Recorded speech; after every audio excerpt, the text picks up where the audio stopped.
औज़ुबिल्लाहि मिनश्शैतानिर्रजीम बिस्मिल्लाहिर्रहमानिर्रहीम अस्सलामु अलैकुम वरहमतुल्लाहि वबरकातुहू। मैं हूं हकीम आसिफ़ अली राव अल रज़ा की हेल्थ रिकवर की जानिब से आपकी रहनुमाई के लिए हाज़िर हूं।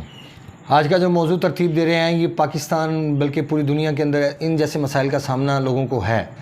एपिलेप्सी एक अलामत है और ये बड़ी हैवी किस्म की अलामत है।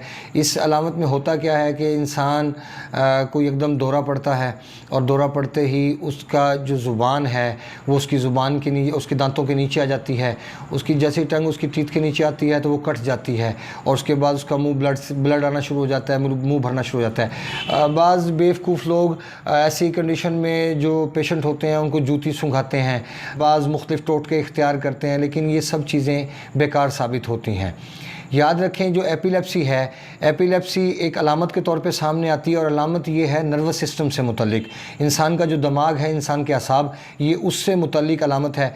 मज़ीद वीडियो को जारी रखने से पहले मैं चाहूँगा हमारे जो नए आने वाले दोस्त हैं हमारे चैनल को सब्सक्राइब करें, बेल आइकन को प्रेस करें, कमेंट सेक्शन में अपनी राय से ज़रूर आगाह करें। चूँकि बात हो रही थी एपिलेप्सी पे, एपिलेप्सी एक अलामत है और ये उस सूरत में पैदा होती है कि जिस सूरत में इंसान का नर्वस सिस्टम एक्टिव हो जाए, और जब नर्वस सिस्टम एक्टिव होता है तो इंसान मस्कुलर सिस्टम तस्कीन की हालत में चला जाता है, उसकी वर्किंग नहीं रहती।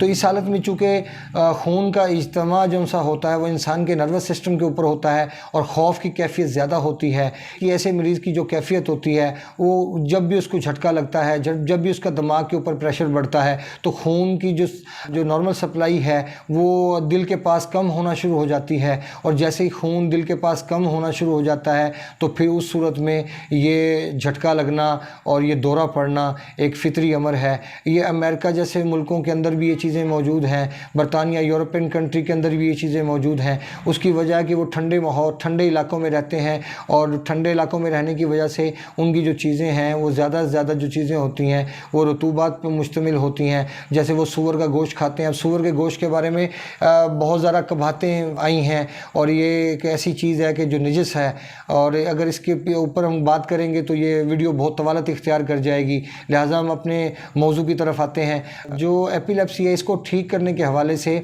आपको अपने एपिथेलियल सिस्टम को भी एक्टिव करना होगा और अपने मस्कुलर सिस्टम को भी एक्टिव करना होगा। इसकी फार्मूलेशन जो तरतीब दी जाएगी वो आपके मस्कुलर सिस्टम से मुतल्लिक तरतीब दी जाएगी, यानी दिल को गर्म किया जाएगा, हरारत बढ़ाई जाएगी जिस्म में। जैसे जैसे हरारत बढ़ती जाएगी दिल गर्म होता चला जाएगा। याद रखें ये हरारत वो नहीं है जो हम आम से, खजूर से हासिल करते हैं या पुदीने से, अजवाइन से हासिल करते हैं या काली मिर्च से हासिल करते हैं या हम बकरे या देसी मुर्गी से हासिल करते हैं। ये वो हरारत है जिससे हम दिल गर्म कर सकते हैं और जिसका ताल्लुक इंसान के मस्कुलर सिस्टम के साथ होता है, जिसमें हम लहसुन का इस्तेमाल कर सकते हैं, जिसमें हम प्याज का इस्तेमाल कर सकते हैं। इससे मुतालिक जितनी चीज़ें हम ऐसी चीज़ों का इस्तेमाल कर सकते हैं। इसमें हम दालचीनी का कहवा हम इस्तेमाल कर सकते हैं। आप कभी भी मुशाहिदा करेंगे अगर एपिलेप्सी वाले पेशेंट का तो आपको उसके यूरिन का जो कलर है वो आपको वाइट मिलेगा और वो ज़्यादा मिकदार में आया करेगा। रात को भी उठना पड़ेगा उसको।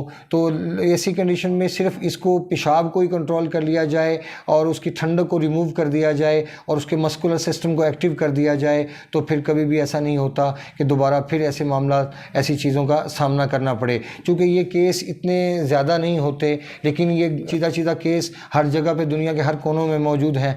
तो इसके लिए इंशाल्लाह अगर कोई हमारा भाई, हमारी बहन, कोई उनका बच्चा कोई परेशानी में मुब्तला है, अगर ऐसी कैफियत में मुब्तला है तो वो रब्ता कर सकते हैं। इंशाल्लाह 3 से 4 हफ्तों में इसके बेहतरीन आपको नताइज दिए जाएंगे। तो मिलते हैं इंशाल्लाह मज़ीद इन्फॉर्मेटिव वीडियो के साथ। अपने दोस्त साहब का ख्याल रखें। अस्सलामु अलैकुम वरहमतुल्लाहि वबरकातुहू।